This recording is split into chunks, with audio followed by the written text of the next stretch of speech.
முருகா முருகான்னு சிந்திச்சுக்கிட்டே இருந்தோம்னா வாழ்க்கையில வரது அத்தனை முருகனுடைய பிரசாதமாகத்தான் தெரியும். அது நல்லது வந்தாலும் சரி, கெட்டது வந்தாலும் சரி. ஆதிசங்கரர் சொல்லுவார், வாழ்க்கையில ஒருத்தனுக்கு தொடர்ந்து இன்பம் வந்து கொண்டே இருந்தால் அது இறைவனுடைய பிரசாதம், துன்பம் வந்தால் மகா பிரசாதம்.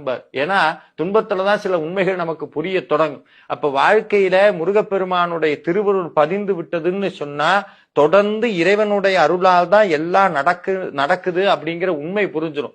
எது வந்தாலும் தாங்கக்கூடிய சக்தி கிடைக்கும். அது மட்டும் இல்ல, நம்ம அடிக்கடி ஒரு மந்திரத்தை சொல்லுவோம், வேலுண்டு வினை இல்லை, மயிலுண்டு பயம் இல்லை, குகன் உண்டு குறைவில்லை, கந்தன் உண்டு கவலை இல்லை. இது சத்தியமான உண்மை. எதை பார்த்தும் பயம் வராது. நம்ம வாழ்க்கையில எப்பவுமே என்ன பண்ணுவோம்னா, ரெண்டே ரெண்டு உணர்ச்சிகள்ல தான் மனித சமூகத்துல பெரும்பான்மையானவங்க இருக்கிறாங்க. ஒண்ணு பயம், இன்னொன்னு கவலை. இது ரெண்டுமே என்னன்னா, பயம்ங்கிறது எதிர்காலத்துல இருக்கும், கவலைங்கிறது இறந்த காலத்துல இருக்கும். நிகழ்காலத்துல வாழவே முடியாது. நடந்து முடிஞ்சதை நினைச்சு கவலைப்பட்டுக்கிட்டே இருப்போம், நடக்காததை நினைச்சு பயப்பட்டுக்கிட்டே இருப்போம். இது ரெண்டும் யாருக்கு இல்லைன்னா முருகப்பெருமானை வழிபடுபவர்களுக்கு அது கிடையாது.